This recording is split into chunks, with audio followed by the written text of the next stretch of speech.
Uh, hey everyone, welcome. My name is Amrith Ramkumar. I graduated from Duke in 2017. I was a Chronicle editor and sports editor, and now I'm on the board of directors.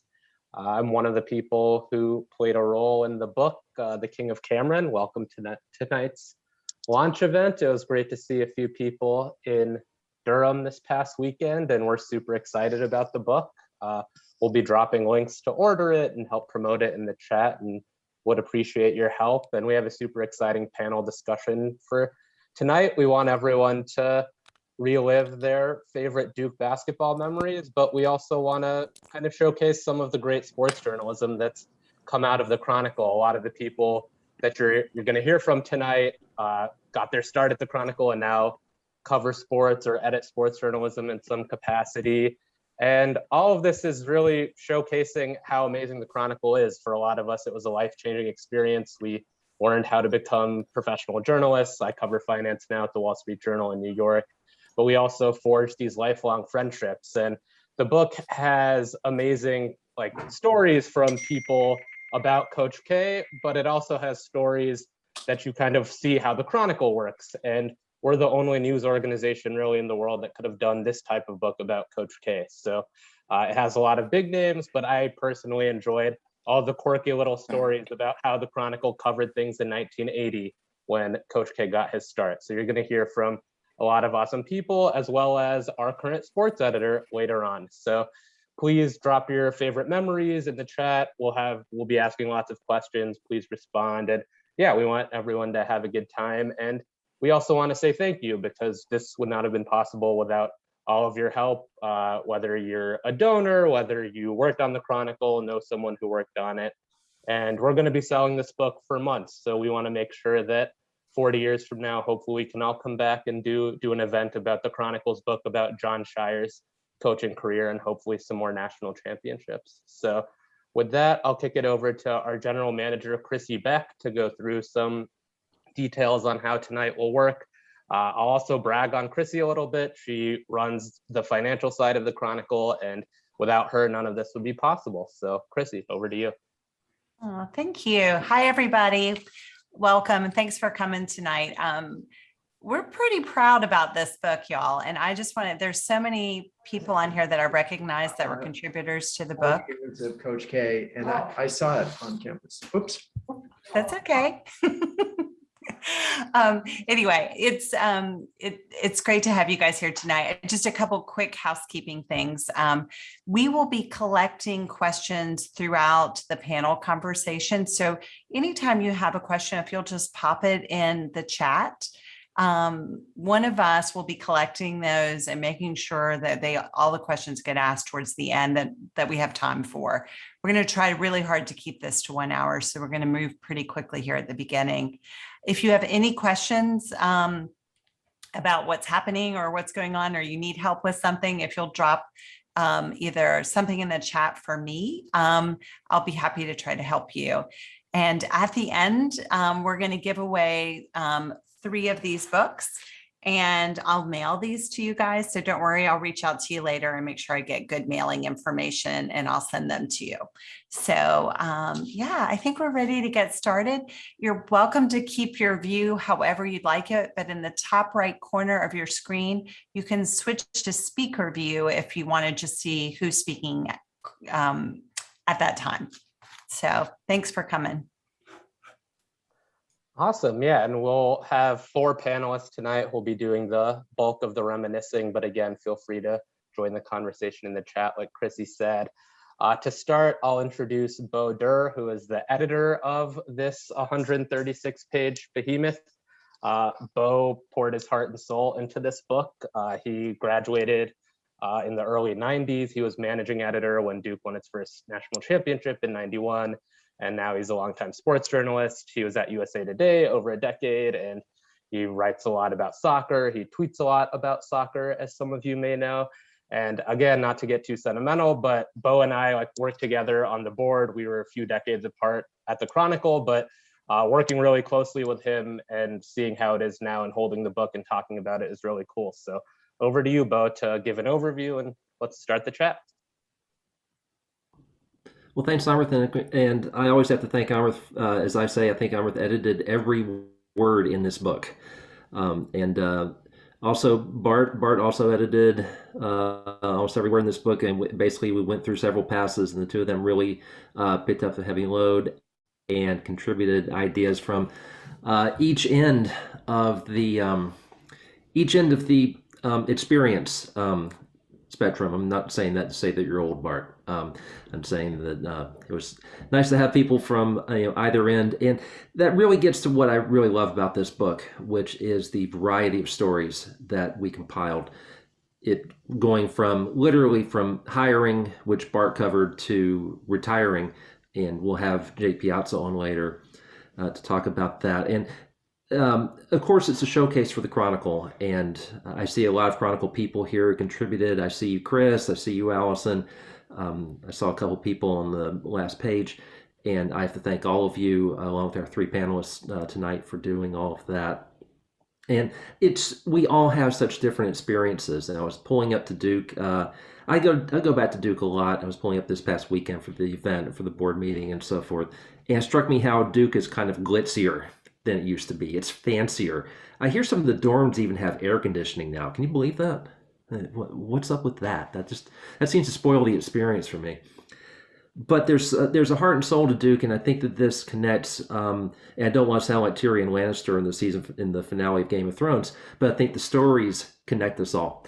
And we have a lot of stories in here from Chronicle people and from people outside the beaten path. The moment for me when I knew this book was going to work was when I got the submission from Andy Burnt, who was a walk-on in the '87 season, went on to found Google's Creative Labs. I found this out and thought, oh my goodness, I need to get this guy.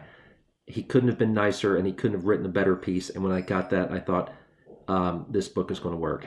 It's going to be fantastic. And again, the variety of things that we'll get, the variety of experiences. This man has touched so many people, and so I'm glad that we got the variety of people that we got and the variety of stories that we got. It was a real privilege to edit this. And last person, thanks Scott McCartney, our board chair, for getting me involved in doing this. Yeah, awesome. You mentioned the depth of experience. I think, now we'll introduce the rest of the panel that you'll be hearing from tonight. We'll start with John Scher. John was at Duke in the early 80s, and he was sports editor of the Chronicle, and his piece was kind of about the low point of the K era, and we'll get to that in a bit. He's worked in sports journalism for a while and is now managing editor for talent at The Athletic, which is doing some amazing digital journalism now, especially covering sports. He previously worked at ESPN and Sports Illustrated. We also have Barry Svrluga, who, shout out to him, he was around when the class that got 2 national championships in the early 90s. He covered sports for the Chronicle before graduating in 1993 and is now the sports columnist for the Washington Post. And we also have Sarah Kwak, who is a managing editor for the Chronicle in the mid-2000s and then worked for Sports Illustrated for over a decade, covered several Olympics, and is now an editor at the sports business website Sportico. So a lot of sports journalism talent. And with that, I'll dive right in. So basically, I'm going to ask some questions, and we want to hear from the panelists, but we also want to hear from you all about your favorite memories and things like that. So we'll start with, I guess, the most seasoned in the group. John, if you want to go into your piece in the book and just tell us about it and what you enjoyed about it. Well, thanks, Amrith, and hi, everybody. Nice to see some familiar names and faces on this chat. I'm the guy who covered the bad teams. So I got there in the fall of 1980, shortly after Coach K was hired. And the story that I focused on was about how in the spring of 83, Coach K's wife, Mickey, who really is the power behind the program, still is, called me at my apartment in Durham, Chapel Towers, because she was really worried that Duke students would not only was nobody tenting in those days, but students were not filling their seat allotment. And so Mickey was worried that the game was happening over spring break. And the concern was that Duke students were all going to be in Florida, and that there would be swaths of empty seats at Cameron, which is incredible to contemplate, but true. So she asked for us to consider doing a story. I wound up doing some diligence on it and writing the story. And fortunately for Duke, the students reacted. They picked up their tickets and they showed up for the game. So Duke did not have to sell tickets on the open market. So Cameron was not full of Carolina fans. So anyway, that's the centerpiece of my piece in the book. I'm happy to answer, field any questions. There were lots of low points that I saw during my 2 years as sports editor. So that's that. Back to you. Yeah, especially the headline that always sticks out is Krzyzewski, "This is not a typo," from the Chronicle, which is one of the many old archives. That's really a gem that's in the book. Yeah, I guess, Beau, if you want to go next, fast forward nearly a decade, and Beau's talking about punching a trash can in the Chronicle office watching the championship game in 1991. Yeah, on a tiny TV in the corner of the lounge that was, of course, soon thereafter, at least for a little while, named after my classmate, the late, great Matt Sclafani, who we all miss. And there were, I think, maybe 5 of us. And I think most of the generations here at the Chronicle familiar with Raleigh Miller, the man who was the heart and soul of the organization. Paced up guy does not begin to describe his role. And I think in that point, basically talking me down off the ledge. Otherwise, this would be, otherwise I would not have been around to edit this book or even graduate, I think, at this point. That's how nerve-wracking that was. And I see a lot of people here from that era, and just, I think, actually someone in the chat mentioned Duke beating UNLV. I think that really is the win that changed the program. And you can point to a couple, beating Carolina for the first time, winning the tournament in '86, all sorts of, or win the ACC tournament in '86, and or all the success the '86 team had. But I think that win over UNLV, where it wasn't just that they certainly didn't back into that national championship. They had to take down the beast of UNLV. And I still, to this day, if I see the end of that game, 12 seconds left, and UNLV bringing the ball back up the court, I'm still terrified that Larry Johnson is going to take the shot that he actually passed up and hit it, and that will mean that Duke did not win that game. So, and to this day, I'll never understand why Larry Johnson passed up that shot. I think, he had a better 50-50 chance of hitting it. I think he was fairly open, and so that's the pessimist in me. But at least now, Krzyzewski made us dare to dream, and made a lot of those dreams realized. Now, when the women win one, then I'll be really, really happy. I'm still heartbroken about the Maryland game. Yeah, not going to talk about that now. We're going to celebrate Krzyzewski, and not more in the fact that we're not here to write about Coach G. So. Yeah, and a lot of those same players went back to back the following year. And Barry, I thought your piece was super interesting. If you want to go into that and about how well everyone got to know those players, which is something we don't really get to do now. Yeah, I mean, Beau and I overlapped, and so I was tasked with writing about the '92 team, and I think in the book, you're splicing moments from that era. There's a whole chapter on the Kentucky game, because it still is maybe the best game in college basketball history, and one that's just a joy to watch on so many levels. But if you're writing about the '92 team and you're doing it in 2021, it's impossible not to contrast those two eras. Christian Laettner was a senior on the '92 team. As Beau just described, they had upset UNLV the year before in the semis and won the title against Kansas, and it was Christian Laettner, it was Bobby Hurley as a junior, it was Grant Hill as a freshman, and they were all back the next year. And so my piece was really about, and we were tasked with this before we knew Coach K was going to retire. It was kind of a TBD on when the book was going to come out. But the premise was basically whether this guy wins another national championship or wins 4 more national championships, he's never going to have an experience or a team like that 92 team again. We can get into questions about how college basketball is organized and run, these days later in the program, but you would not have a group of players evolve over time and understand the arc of their careers and understand that Bobby Hurley as a freshman was berated by Christian Laettner and abused by Christian Laettner, and that made him better in the end. And they lost the national title game by 30 points in 1990, and that helped them win the national title the next 2 years. That experience doesn't exist. The arc doesn't exist anymore. I think personally something's lost because of that. Coach K clearly shifted his approach to meet the modern game, and that resulted in a title in 2015, but it also resulted in a lot of years that didn't result in a title. So it's a fun part of the debate about the game, but I think the 92 team was something special and something from another era, and something that's kind of fun to relive because it feels like we'll never get to live it again. Yeah, that's a fair point. I covered the team when people were there for maybe a few months and then piecing out to I was writing stories about them entering the draft.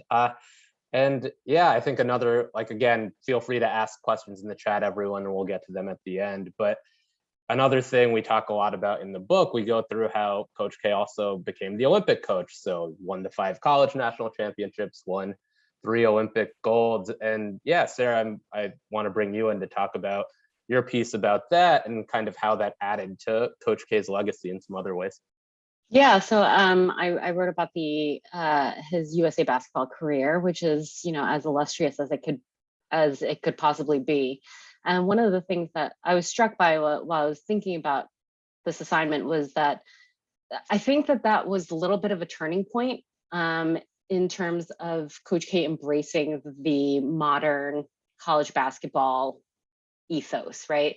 Where he's now, after he started working with these NBA players who never went to college or a lot of one and dones, I think what had happened was he came out of that experience embracing the idea of one and dones, which he had kind of really not been a supporter of for a very long time.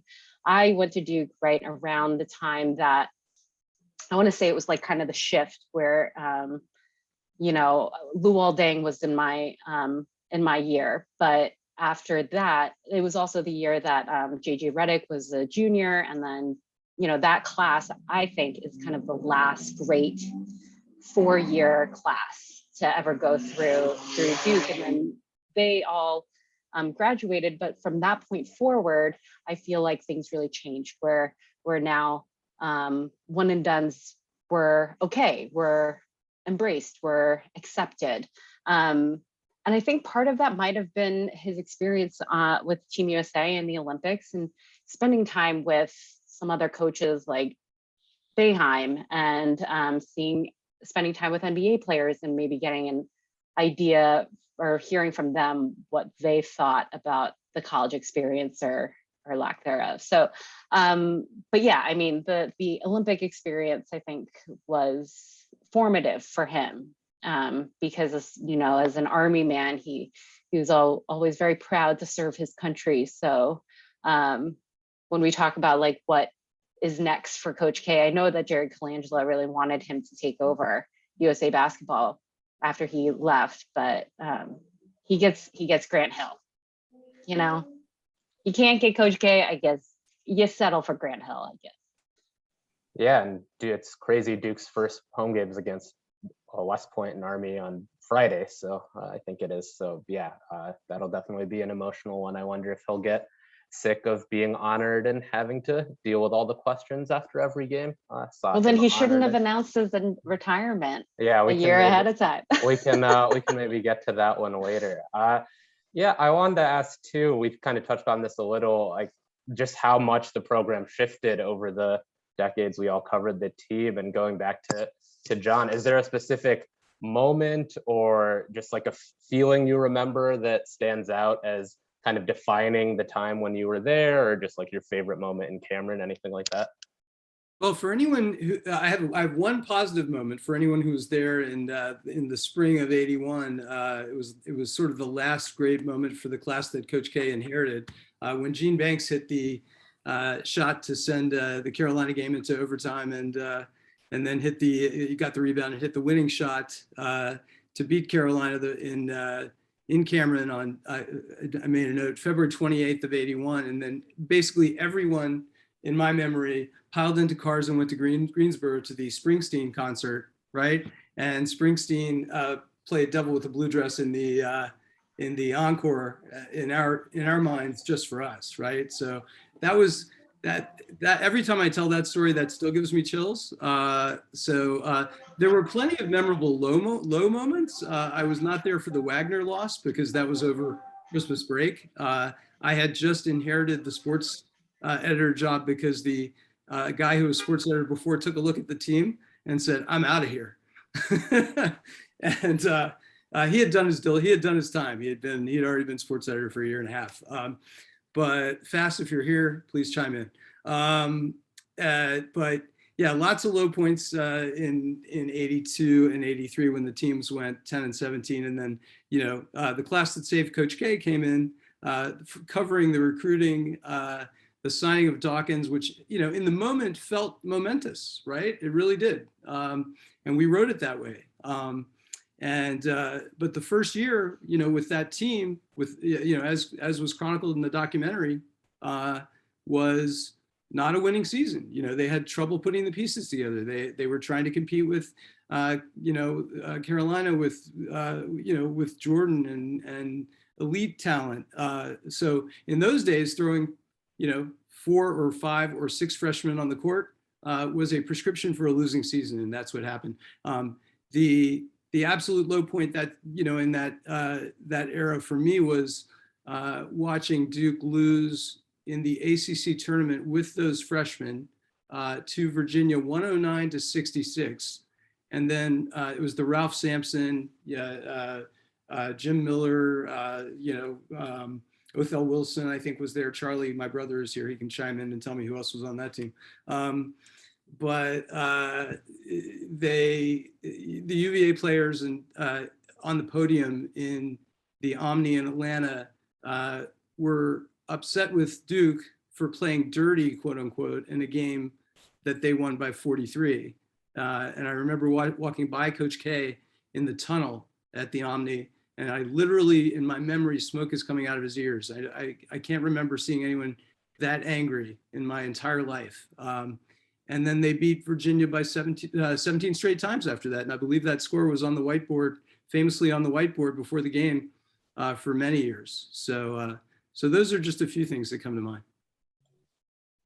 Yeah, and we really saw Coach K and the program come of age in a lot of ways, it seems like, from what you all have said about that period. And then by the early 90s, he was kind of known for maybe being a little aggressive with the Chronicle and other media outlets at times, and a big kind of burden for not having won a championship yet. I guess Beau is, if you want to chime in next with like a memory or something defining from that era that stands out to you that you haven't already touched on. Oh boy, I did fear at one point that that Krzyzewski was going to turn into Bobby Knight. His mentor. There are a lot of good things to take from being Bobby Knight's mentee. There are some very bad things to take from it. And I see Rodney Peel has joined us. Rodney wrote the piece about when Krzyzewski brought the Chronicle sports staff into a room and said, it was a meet the team thing. Maybe we can ask Rodney about it a little bit, but I suggest you do go read his piece about that. I'm glad that didn't happen in the era of social media. Can you imagine Krzyzewski cussing out the Chronicle sports staff today and what that would have looked like on Twitter? I was actually glad in the book that we were able to contrast that. In fact, we had some of that done before he had the run-in. It was with Jake, wasn't it? With Jake Piazza about when he thought that Jake had asked a stupid question, and how differently Krzyzewski handled that versus how he handled things in 1990. And so I thought that that showed some growth on Krzyzewski's part. And perhaps one of the reasons that he'd grown was that when you've won 5 national championships, you tend to feel a little bit more secure about yourself. Yeah, and this is probably a dumb question, but Barry's the Kentucky game from '92 just the top of your list? By even you can even go from all the games after that. You can toss Zion in, but is that top of the list for you? Well, it's top of the list. I mean, from just a sports historical contrast. I mean, on a personal level, I was a junior and I was not on the basketball beat until the following year, and I'll get to that. But I didn't go to Philadelphia. I did not go to the Spectrum, so it was not there. And honestly, one of the best decisions ever. Like that night on campus was one of the best nights that campus could deliver, and it included, I'll admit, perhaps a late beer run to Kroger and a check-in line experience in which I don't know what time it was, but Christian Laettner was also in line getting beer, and they told him, "Take the beer, man. Take the beer." So no questions asked, free beer for if you go 10 of 10 from the field, 10 of 10 from the line, score 31 and hit the buzzer beater in that situation, have all the beer you want. I have an odd kind of crystal clear memory of that period, which the year that I did cover the team, I had the first and second round games in Chicago in 1993. At that point, if you were a student at Duke, you did not know what it was like for the basketball team not to advance to the Final Four. And that was true for, if you were a senior in 92, you had 2 Final Four appearances and 2 national championships. And so this is a flawed Duke team, and Bobby Hurley was a senior, Thomas Hill was a senior, Grant Hill was a junior.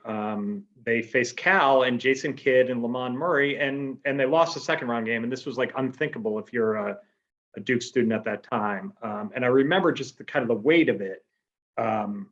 You're a student journalist, you're covering this objectively. And I went to dinner or drinks with pro sports writers afterwards at the time. And the reality was at that point, Carolina had made something like, I think it was 16 or 17 straight Sweet 16s.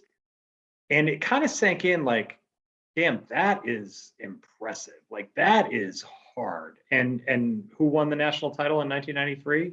Carolina. So there was that back and forth and a realization that, what you're witnessing is not granted. What you're witnessing was special.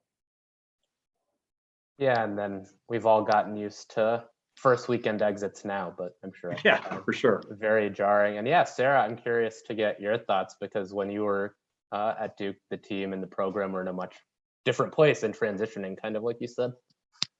Yeah, I mean, I was there for 3 of the years that like the JJ Redick class. So that was, it was the championship that never happened. That was the team that was supposed to win one and just never found a way to do it. And probably, yeah, one of my best memories, I guess, from covering the team was the Duke UNC game from 06, that with that graduating class with JJ Redick, Sheldon Williams, Lee Melchione. I don't know why, I have to laugh whenever I say his name. But yeah, that class it was kind of sad. It really did feel like the end of an era, because there wasn't a deep pipeline coming in behind them yet. Like I said, Luol Deng had come one and done. And there were a couple of I think Lance Thomas was a freshman my senior year, and it just was it was a different transitional period. And I think that Yeah, I was there. I was probably, am I the only person here that didn't witness the national championship? I guess John, yeah, John. Um, well, you guys were there at the beginning, but I was, so it was like, it was a different time. And I think that it was emotionally interesting to see, because like at that time, I think we all kind of believed that Coach K was a great coach who turned boys into men, you know, like helped them grow. There was this big, you know, legendary story about how he got JJ Redick in the middle of the summer. Like somebody came and picked JJ Redick up from a couch in at Central or something and told him to, you know, whip him back into shape and say, you can't be partying and stuff. And he turned his life around and yada, yada, yada. But at the same time, I think at that time, there were some of us, myself included, that kind of questioned his ability to game coach, you know, because everything was 5 minutes left. You're holding a 6-point lead, and then everything was just stall. And that was like very frustrating to watch. So it was an interesting time for all of us. We never got to witness the great national championship, but we saw some good teams though. Yeah, the chance to see some good teams and then see all the other stuff on campus is definitely what makes covering the team for the Chronicle so unique. I see Jake Piazza is on. We'll do one more question with the panelists real quick and then pivot to our current sports editor who has hopefully gotten some rest after the game last night at Madison Square Garden. Yeah, going back to John, I guess this one is more about just your time at the Chronicle and how it prepared you for all of you. Like, can you tell us what you did at the Chronicle and how that kind of made you ready for a career in journalism? Sure.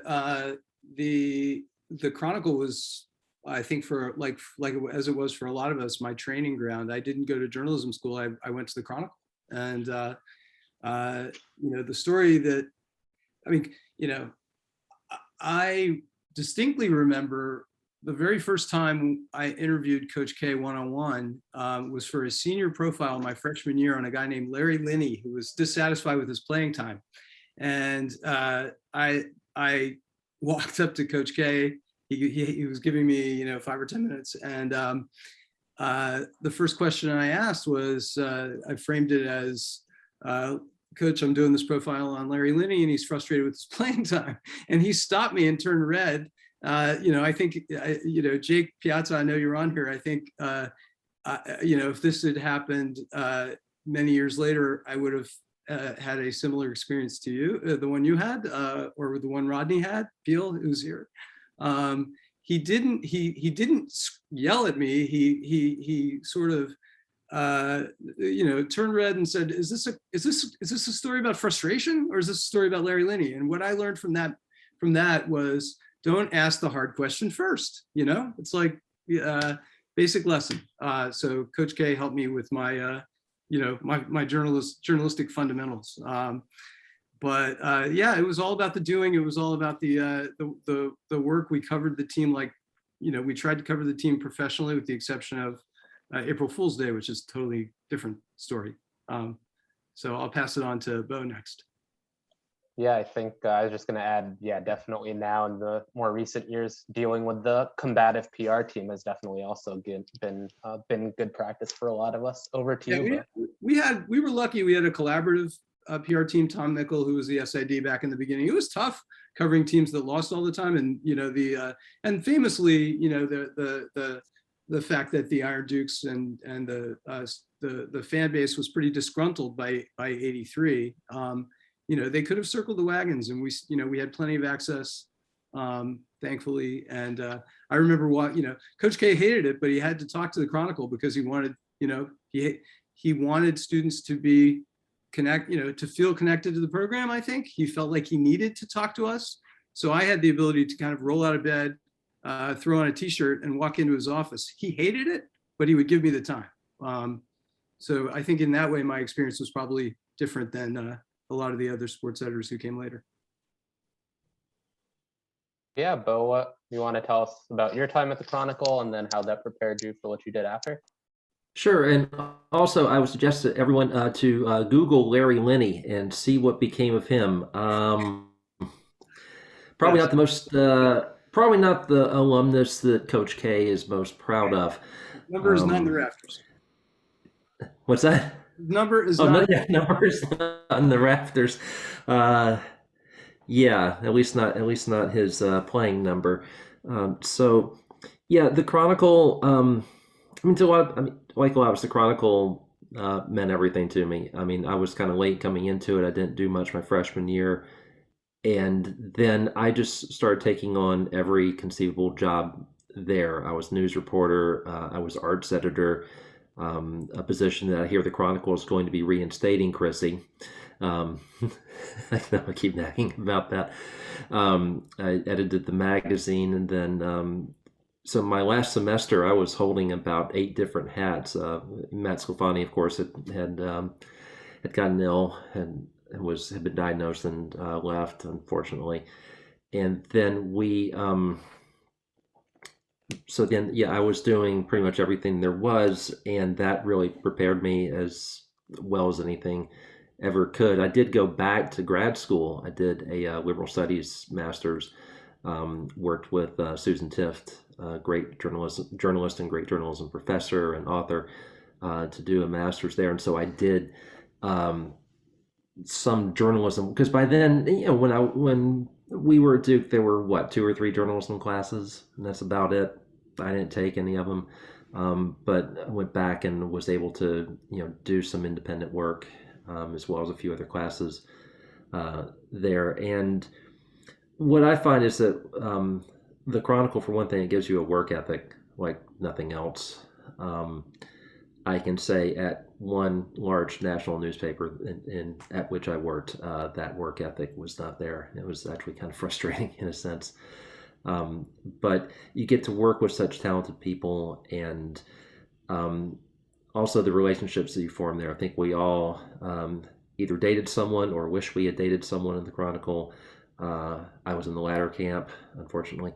And it was, I'm, as much as I envy people today and all the resources they have, in a sense, I'm glad that I was there when working for the Chronicle meant that you spent 30 hours a week or more at Flowers, and you had those relationships, and you had to work out how to get along when there are people who sometimes you were a little sick of, but you had to go in there and get along with them. And so it was great training, professionally, personally, on every level. And it's what I have kind of a love-hate relationship with a lot of aspects of Duke right now. I love the Chronicle. It is by far my favorite part of Duke. Yeah, and Barry, did working with people like you prepare you now to be a sports columnist? I mean, for sure. I mean, I wouldn't have, as Beau said, like I did take journalism classes there, but I wouldn't have had clips without the Chronicle, and they were real clips. I mean, you had to do the job, and it wasn't just the men's basketball team, and that is the flash. But if you covered lacrosse for a season, you knew the flow of that season. You knew how to cover a beat. You had to talk to the coach. You had to talk to the players. You had to know how to build a story, and build a story that's a series of stories that makes up a beat. It's a basic tenet of journalism, and it doesn't matter whether it's sports journalism or news or whatever. You're doing it, and that's the most important part of it. I think I have a path that doesn't exist anymore. I've worked at a 17,000 circulation paper, and then a 60,000 circulation paper, and then a 100,000 circulation paper, and then the Post. But there's none of that path without doing it at the Chronicle first, because that's what gave me the confidence and the base and the foundation and the clips to say to people, like, I'm not a disaster. I know how to do this. And that evolves over time, obviously, but there's none of it without the student paper. Very. Now that turns into 4,000 followers to 8,000 followers to Right. 125,000 followers. Right, exactly. So yeah, and that's why, you know, we have, like, if you're a Duke student now and you're a senior and you're, you know, you're hoping that you have a beat job at the Athletic or the Washington Post or, you know, something like that. That wasn't the case 25 years or 30 years ago. There was a more circuitous path, and I'm not saying one is not right. I would not have been ready, even with the Chronicle experience, for say the Clemson football beat job at the Athletic as a 24-year-old. The 23 and 24-year-olds I encounter now are much more prepared. And I have to admit, our Clemson beat writer is a Carolina grad, and she's really, really good. There you go. Very recent. Yeah, and the Athletic didn't exist like a decade ago, and Sarah Wright Sportico is also very new. I guess if someone had told you when you were at Duke this is what you'd be doing now, what would your reaction have been? What's finance? No, but yeah, the Chronicle was basically my college experience.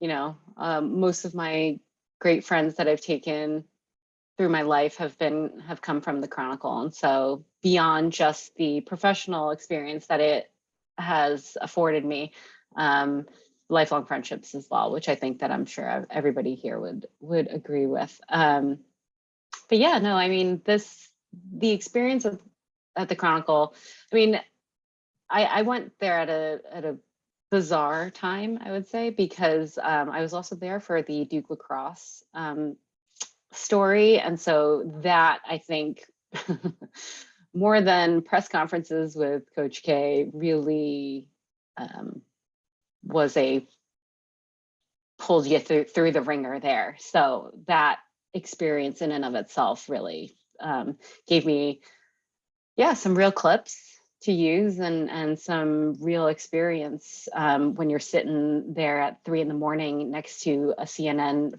you know, videographer and producer outside the jail waiting for somebody to be brought in because you've gotten a tip.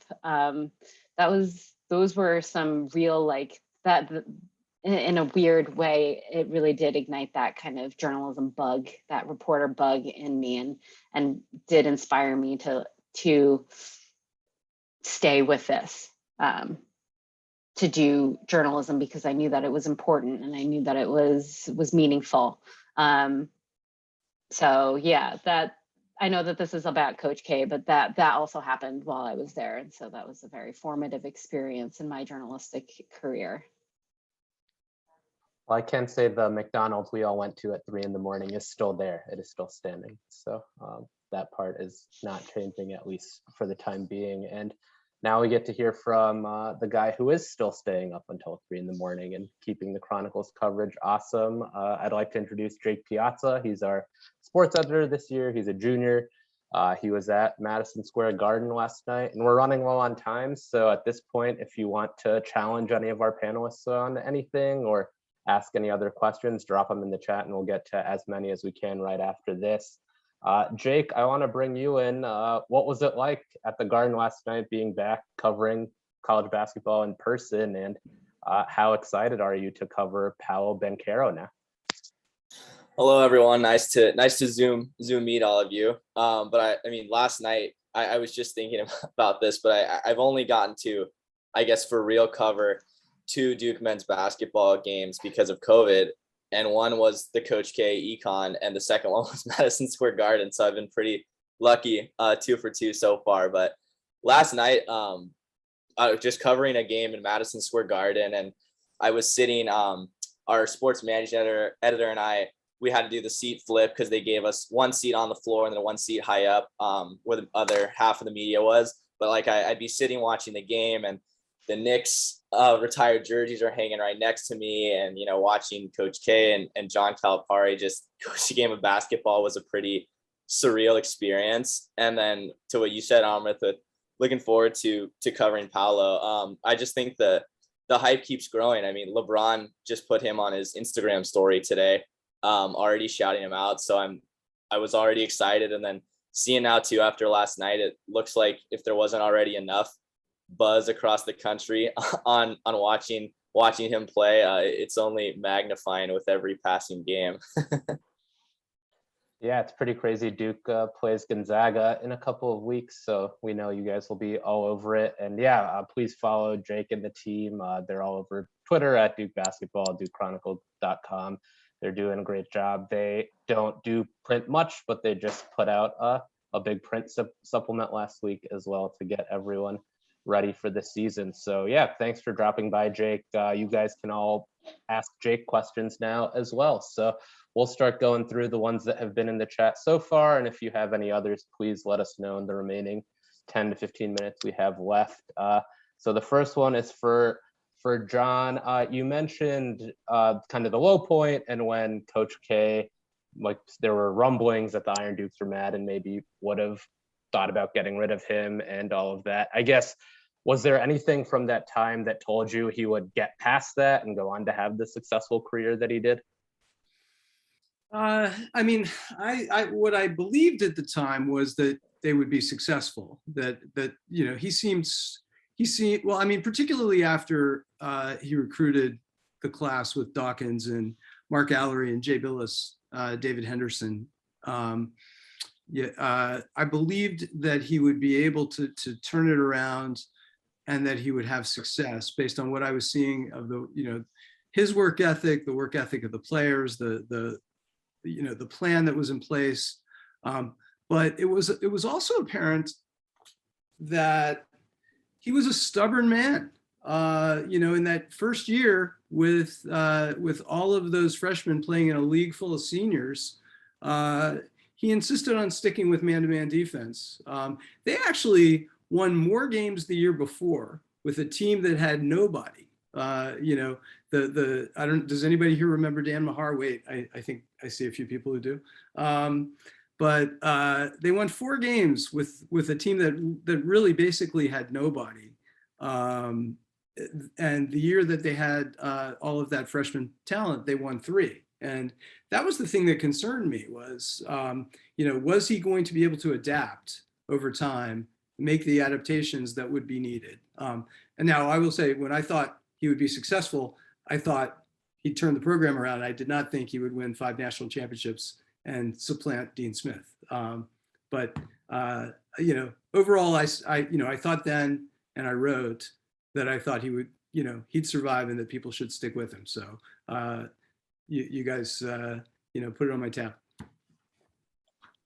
Yeah, and now I'm just gonna try to ignite some controversy. Best Duke team never to win a championship from all of you, rapid fire.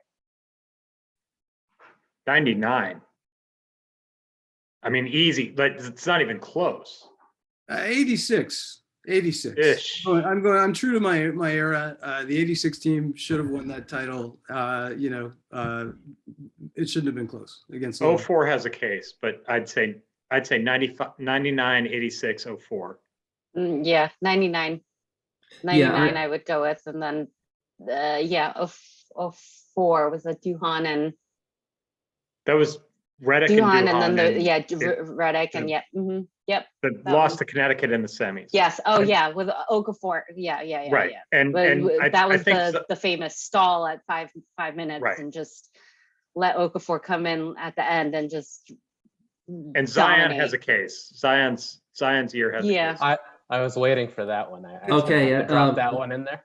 Okay, being the editor here, I have to get the correct answer.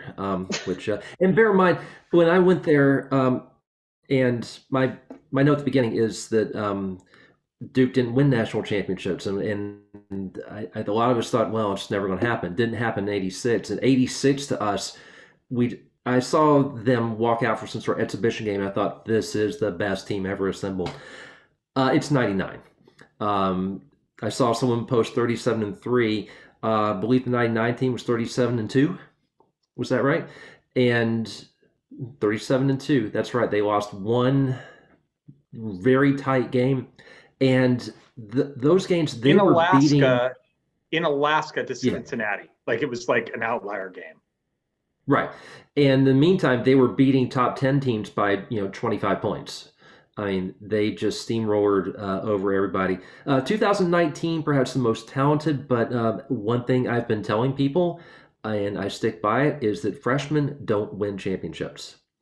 You had the I know Amrith hates when I say that. You had what is probably going to be the best ever recruiting class in college basketball with Zion and RJ and Cam Reddish because we're not going to see teams like that anymore because even with name, image, likeness, you're seeing more and more kids go to the G League, and they're realizing they can make more money not going. I'm surprised that European clubs haven't started throwing money at 18-year-olds to have them come over, as if in the NBA may eventually have to relent and start letting the 18-year-olds back in. So I don't think you're ever going to see a team like that again. And and they couldn't do it. And if they couldn't do it, who can? 2015 team had upperclassmen, and someone else has pointed that out as well. So I'm going to insist. 1999, Brand, Battier, Corey Maggette, bless his heart, and Avery. Yeah, just an unbelievable team. Well, if we win the championship this year, you're buying me dinner next time we're in Durham. I'm just leaving it at that. I will buy you a very nice dinner in Durham if they win the national championship this time, and I'll buy you Bojangles if, as endorsed by Joey Baker, if they win the ACC. Sounds good. Another question we've got is, this is a good one, the best Duke turnaround story. So someone like Brian Zubek, who improved over 4 years and then had a meaningful contribution. Is it Zubek, Kubek, anyone else? That's a tough one. Could it be Joey Baker, who missed a 4-foot shot by about 4 feet last night? Can I offer one? Of course, yeah. So I think it's, and this is time specific, and I'm biased in this regard, but I think it's overlooked that Bobby Hurley had a really up and down freshman season, and that ended in kind of embarrassment in a 30-point loss to UNLV in the national semifinals in Denver. And there was all this stuff about his body language, and he was sulky, and it's true if you watch the tape. He ends up being the all-time assist leader in NCAA history, wins 2 national championships. I know he was highly touted, and I think Zubek is a really good answer here, but this was not like, I rolled in as the starting point guard at Duke and everything was like roses. There were tough times there. I agree with that. Good point. Yeah, the evolution there and many other details about all those players. One of the best things about the book. And the last one, and then I'm going to pivot to Bart to wrap us up here. Would Coach K consider retiring the jersey of a player who didn't graduate now?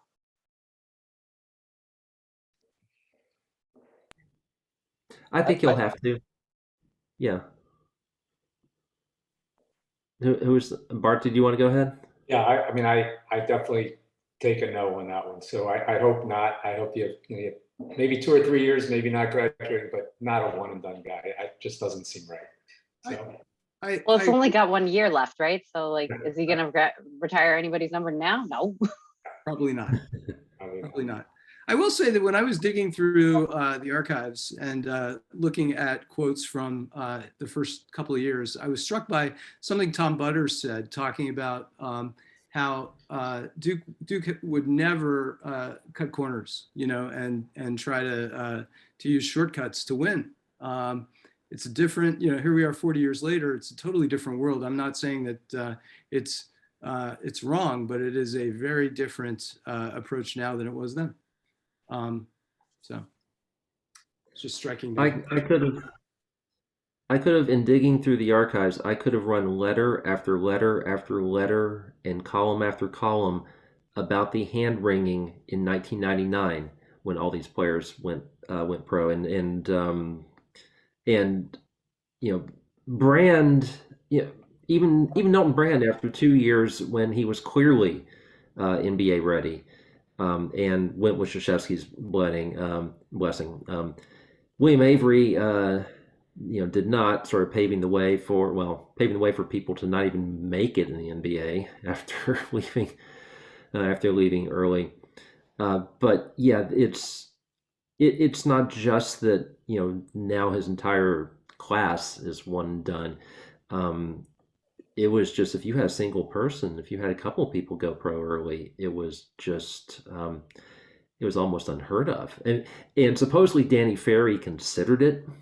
And even that was a little controversial. It's like, how dare he? So. But like, I would argue, sorry to be the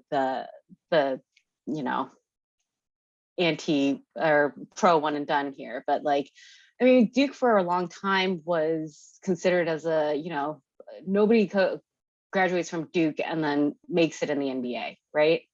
Like all of these guys, just Corey Maggette, just like, all these guys weren't, well, Corey was a one and doneer, so it's not him, but there was a whole period where they were saying that, Duke doesn't make good NBA players.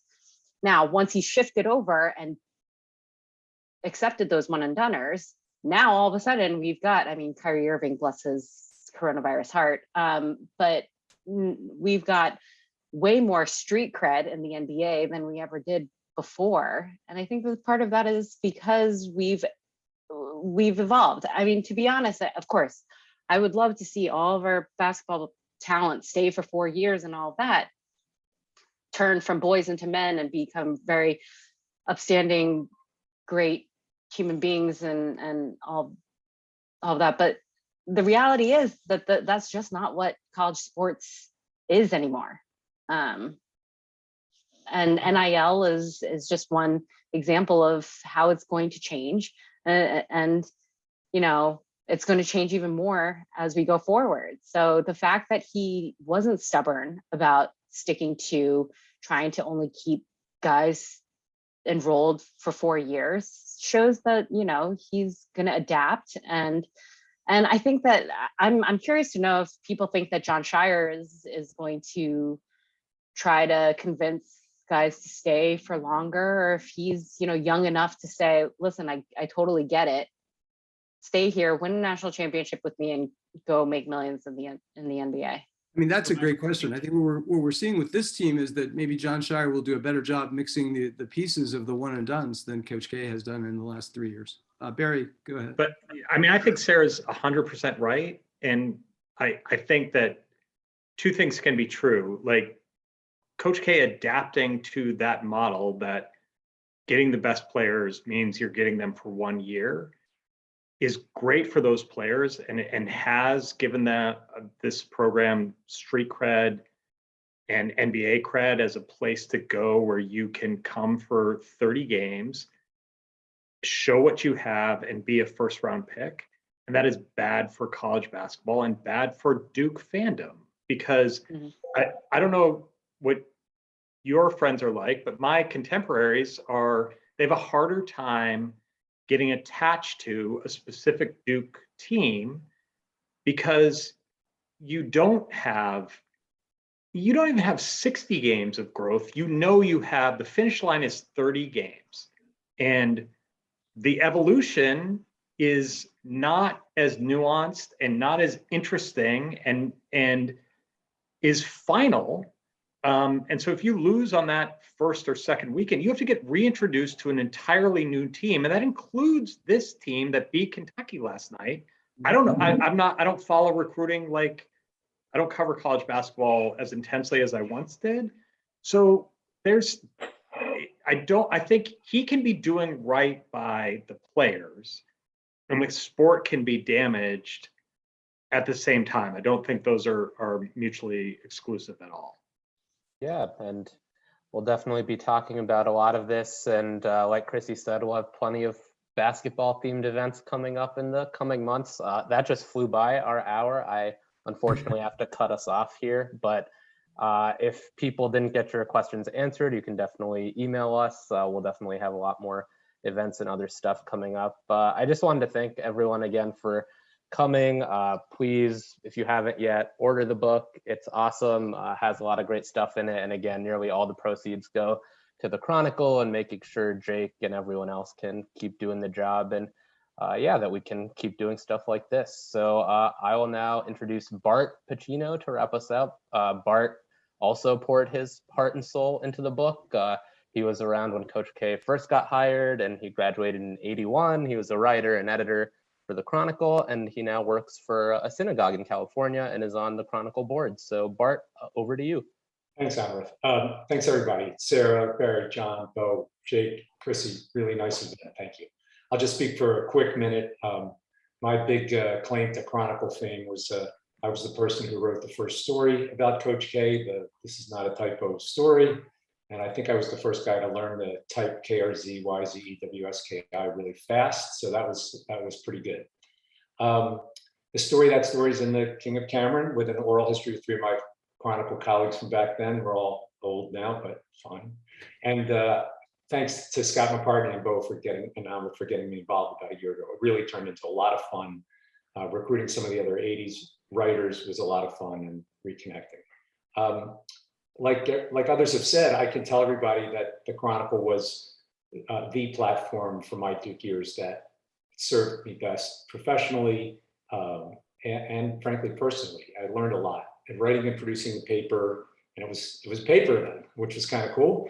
Taught me so much about writing, but also having an investigatory mindset, collaborating, meeting deadlines. It's really helped me. And while I haven't been a professional journalist, I did some stringing, but it's been useful in every walk of my life. So just to wrap up really quickly, please support the Chronicle. Chrissy will send the 3 books out to the winners who won tonight. But please support the Chronicle, for goodness sakes. There are links that have been in the chat, on our website, on the app. You'll probably be hearing from us about the annual fund this year. So do the right thing, give more than you gave last year. Buy the book, buy the This Is Not a Typo t-shirt from our merchandise store in the Chronicle. And obviously I can assure you the proceeds are not going to the writers. They're going to the paper, the student endeavors, and student game coverage travel. And just want to remind everybody, as Hanukkah is only, I think 18 days, not even that, it's like 2 weeks away. So buy the book, enjoy it, give it to friends. And I just want to thank everybody for participating. And someone said, love Kenny Denard. Kenny Denard wrote a great piece in the book. So please, he wrote a great piece and was a classmate of ours. So thanks everybody. And thanks so much for the insights from everyone. Good night.